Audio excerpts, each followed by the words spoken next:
Hello students, एक बार फिर से स्वागत करते हैं आपके अपने चैनल बायो इन माइंड में।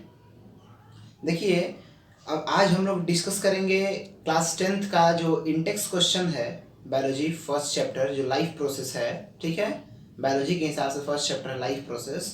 तो आज उसका इंटेक्स क्वेश्चन हम डिस्कस करेंगे। तो उसका फर्स्ट क्वेश्चन है, why is diffusion insufficient to meet the oxygen requirement of multicellular organism like humans. ठीक है, मतलब डिफ्यूजन क्यों इनसफिशिएंट है ऑक्सीजन रिक्वायरमेंट के लिए ह्यूमंस में, तो उसको हम देखेंगे। तो उसका आंसर क्या है, देखिए ध्यान से समझिएगा। Unlike the unicellular organism, the multicellular organism have complex body structure with specialised cell and tissue to perform various necessary function of the body. देखिए, यूनिसेलुलर जैसे होते हैं, यूनिसेलुलर में क्या होता है कि सिंपल स्ट्रक्चर होता है, मगर मल्टी सेलुलर में क्या होता है कि उनमें कॉम्प्लेक्स स्ट्रक्चर होता है, सेल्स के कॉम्प्लेक्स अमाउंट प्रेजेंट होते हैं, जिसके चलते क्या होता है कि वो वेरियस फंक्शन परफॉर्म कर पाते हैं। Since each cell are not in direct contact with the surrounding environment, so simple diffusion can not meet the oxygen requirement of the all these cell. मतलब इनके लिए क्या है कि ये डायरेक्ट कांटेक्ट में इन्वायरमेंट के नहीं रहते हैं। ठीक है, इसीलिए ह्यूमन सेल्स के लिए डिफ्यूज़न का जो प्रोसेस है वो ज़्यादा कारगर नहीं है। ठीक है, इनके लिए ऑस्मोसिस का प्रोसेस ज़रूरी होता है। तो जो मैं सेंटेंस बोल रहा हूँ आप उसे नोट कर सकते हैं अपने आंसर में, या उसको एक कॉपी पे लिख लीजिए, उसके बाद उसको याद कर लीजिएगा, या अगर आप समझ ले रहे हैं तो ये बहुत अच्छी बात है। सेकेंड क्वेश्चन देखिए, what criteria do we use to decide whether something is alive. देखिए, कोई जिंदा है, कुछ चीज़ जिंदा है, वो किस क्राइटेरिया पे हम डिपेंड करेंगे, किस क्राइटेरिया से हम पता करेंगे। तो सबसे पहला चीज़ है क्या कि उसका लाइफ प्रोसेस देखेंगे। लाइफ प्रोसेस में क्या क्या आता है भाई, लाइफ प्रोसेस जितने भी चीज़ें हैं, ठीक है, अगर वो ब्रीथिंग कर रहा है, वॉकिंग कर रहा है, ठीक है, रेस्पिरेशन कर रहा है, ये सब जो चीज़ें अगर वो कर रहा है that means they are alive, वो जिंदा है। ठीक है, तो इसका अगर आंसर अगर हमको देखना होगा, इसका अगर आंसर हमको लिखना होगा स्टेटमेंट में, तो हम कैसे लिखेंगे कि any visible movement such as working, breathing और growing is generally use to dedicate whether something is alive और नॉट। ठीक है, कोई चीज़ अगर मूवमेंट करेगा, जैसे कि वॉकिंग हो गया, ब्रीथिंग हो गया, ठीक है, तो ये सब के आधार पे हम क्या करते हैं, पता कर पाते हैं कि वो चीज़ अलाइव है या नहीं है। ठीक है, उसके बाद नेक्स्ट क्या है, what are outside raw material used for an organism. देखिए, ऑर्गेनिज्म के लिए आउटसाइड रॉ मटेरियल क्या है जो कि उनके इस्तेमाल के लिए ज़रूरी है। ठीक है, तो देखिए उसका आंसर क्या होगा कि various outside raw material used by an organism are as follow. जैसे क्या क्या है भाई, तो फूड हो गया, ये क्या है, सोर्स ऑफ एनर्जी है। ऑक्सीजन है, तो ऑक्सीजन क्या करता है कि it helps to break down the energy. ठीक है, फूड मॉलिक्यूल्स को तोड़ने में हेल्प करता है। ठीक, और वाटर क्या होता है, it help in the proper digestion. These are the three components which is essential for our body. चलिए देखिए, नेक्स्ट हम देखते हैं, तो what process would you consider essential for maintaining life. हमारे लाइफ को मेंटेन करने के लिए कौन कौन से जो प्रोसेस हैं वो एसेंशियल है। तो लाइफ को मेंटेन करने के लिए लाइफ प्रोसेस जो है, लाइफ प्रोसेस में न्यूट्रिशन हो गया, रेस्पिरेशन हो गया, ट्रांसपोर्टेशन हो गया, एक्सक्रीशन हो गया, और भी सारे जितने भी प्रोसेस हैं वो सारे इंपॉर्टेंट हैं, मगर आप 4 को नोट कर सकते हैं। ठीक है, देखिए नेक्स्ट पेज नंबर 101 पे आते हैं जब एनसीईआरटी बुक में। तो देखिए उसमें फर्स्ट क्वेश्चन क्या है, difference between autotrophic nutrition and heterotrophic nutrition. तो ये आपको क्लियर कर दिया गया है। ठीक है, हम आपको नोट्स में भी बता चुके हैं। ऐसे भी अगर हम आपको बता दें तो ऑटोट्रॉपिक्स क्या होते हैं, तो वो अपना फूड खुद प्रिपेयर करते हैं। हेटेरोट्रॉपिक्स दे डिपेंड ऑन ऑटोट्रॉप्स। ठीक, ऑटोट्रॉप्स में क्या होता है भाई, तो क्लोरोफिल रिक्वायर्ड होता है। हेटेरोट्रॉप्स में क्लोरोफिल की कोई ज़रूरत नहीं होती है। ठीक, ऑटोट्रॉप्स में क्या होता है कि जो फूड होते हैं वो जनरली डे टाइम में बनते हैं, दिन के समय में, और हेटेरोट्रॉप्स में ऐसा कोई समय का बाउंडेशन नहीं है, टाइम बाउंडेशन नहीं है कि आप इसी समय पे आप ऑल टाइम में इसको ऑब्टेन कर पाएंगे, कोई ज़रूरत नहीं इसमें। ठीक है, उसके बाद क्या है कि all green plants and some bacteria have this type of nutrition. Autotrophic nutrition सारे ग्रीन प्लांट्स और कुछ बैक्टीरिया वैसे न्यूट्रिशन कर पाते हैं। ठीक है, और हेटेरोट्रॉपिक न्यूट्रिशन में क्या होता है, तो all animals and fungi have this type of nutrition. Next question देखते हैं। तो नेक्स्ट क्वेश्चन है कि where do plant get each of raw material required for photosynthesis. Photosynthesis के लिए जितने भी मटेरियल्स रिक्वायर्ड हैं, ठीक है, उनको प्लांट कहाँ से प्राप्त करता है। तो रॉ मटेरियल क्या क्या है भाई प्लांट के लिए, CO2 जो कि कहाँ से मिलता है, उसको इन्वायरमेंट से मिलता है, ठीक। उसके बाद वाटर है, तो वाटर उसको कहाँ से मिलेगा, तो सॉइल से मिलेगा, ठीक। और उसके बाद सनलाइट है, तो सनलाइट उसको कहाँ से मिलेगा, इन्वायरमेंट से ही मिलेगा, जो कि क्लोरोफिल ऑब्जर्व करता है, ठीक। थर्ड क्वेश्चन देखिए इसी में है कि what is the role of acid in our stomach. Stomach का हमारे पेट एसिड का जो हमारे पेट में क्या रोल है, ठीक है। तो मैंने आपको बताया था कि एसिड करता क्या है कि हमारे फूड को बर्न करता है।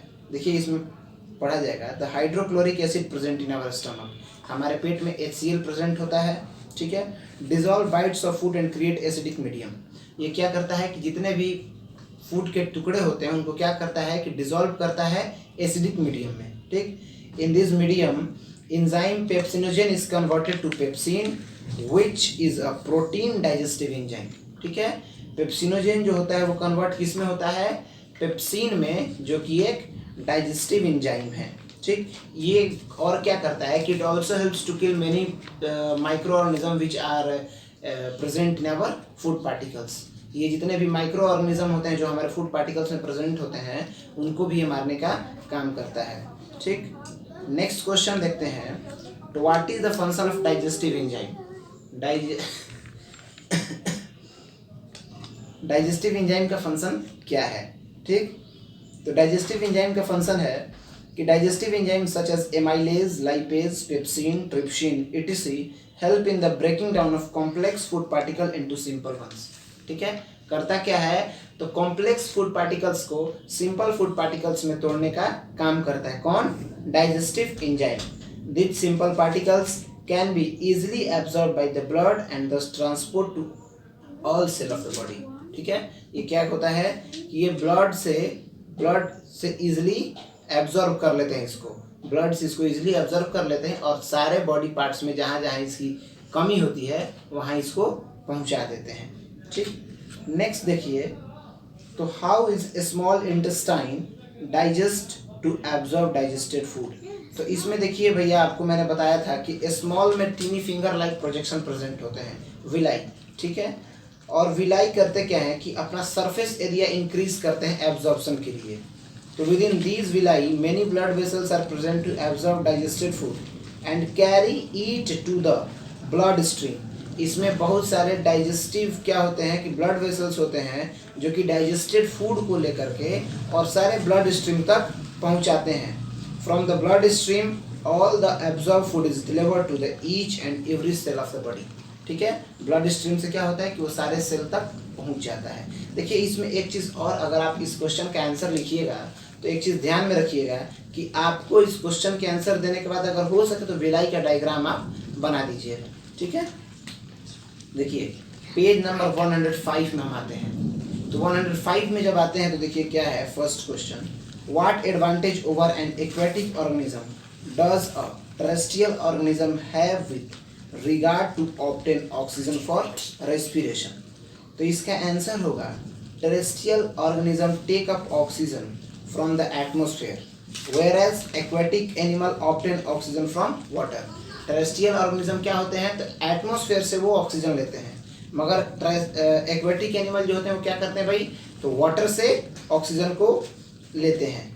Air contains O2 as compare to water, since the content of O2 is higher the terrestrial animal do not have the breathe faster to get more oxygen. Therefore, unlike aquatic animal, terrestrial animal do not need adaptations for gaseous exchange.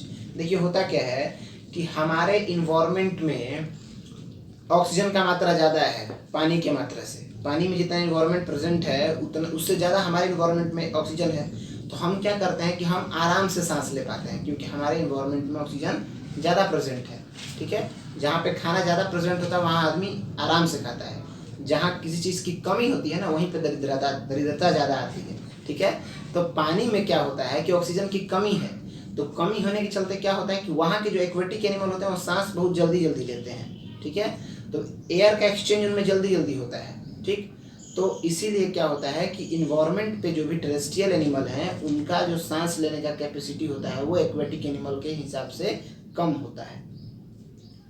Next देखते हैं, तो what are the different ways in which glucose is oxidised to provide energy in various organism. देखिए इसका answer मैं आपको बता चुका हूँ, जब आप डिस्क्रिप्शन खोलेंगे तो वेरियस पाथवे जो होगा, ठीक है, breaking down of glucose in various pathway, तो वो आंसर ही इसका आंसर है, ठीक है। इसमें आंसर क्या होता है कि ग्लूकोज साइटोप्लाज्म के प्रेजेंस में पाइरूवेट में टूटता है, ठीक है। फिर एब्सेंस ऑफ ऑक्सीजन में क्या क्या देता है जी, ईस्ट में ethanol plus CO2 plus energy.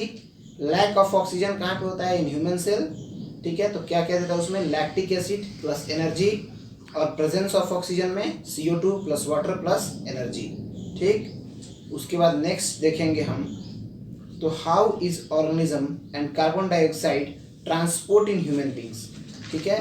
तो ह्यूमन बींग्स में ऑक्सीजन और कार्बन डाइऑक्साइड कैसे ट्रांसपोर्ट किए जाते हैं, ठीक है। तो आगे देखेंगे ट्रांसपोर्ट ऑफ ऑक्सीजन। तो देखिए, the respiratory pigment haemoglobin present in red blood cell take up the oxygen from the air to the lungs, they carry the oxygen to the tissues which are deficient in oxygen, ठीक है। Transport of oxygen किसके through होता है भाई, तो RBC के through होता है, और ट्रांसपोर्ट ऑफ CO2 भी इसी के थ्रू होगा, मगर इसका देखिए क्या है फंक्शन, इसका लिखना होगा तो carbon dioxide is more soluble in water, hence it is mostly transported from body tissue to dissolve from in our blood vessels plasma to lungs, where it diffused from blood to air in the lungs and then expelled out through the nostril, ठीक है।